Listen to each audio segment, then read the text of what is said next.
தூய கன்னி மரியாள் இயேசுவின் தாயாக இந்த உலகத்தில் வாழ்ந்தவர். அவருடைய இதயம் கனிவுள்ளதாக, இரக்கம் நிறைந்ததாக இருந்தது.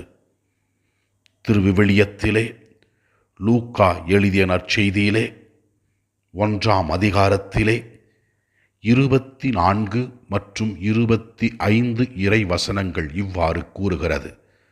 மரியா வானதூதரிடம், இது எப்படி நிகழும், நான் கன்னி ஆயிற்றே என்றார்.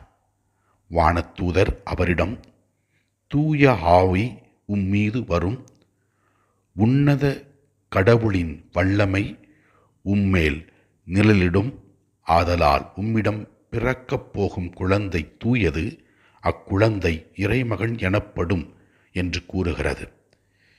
மரியாவின் இதயம் இயேசு கிறிஸ்துவை உருவாக்கிய அந்த கருவை கொடுத்த உடல். அன்னை மரியாள் இயேசுவிற்கு தனது உதிரத்தை கொடுத்தார். இரக்கம் நிறைந்தவராக இந்த உலகத்தில் வாழ்ந்தார். நமக்கும் இரக்கம் காட்டி நமக்காக பரிந்து பேசுகிறார். எனவே நம் குடும்பத்தை, நம் வாழ்க்கையை அவரிடத்தில் ஒப்பு கொடுத்து ஜெபிக்க கேட்போம். அவர் நமக்காக பரிந்து பேசுவார்.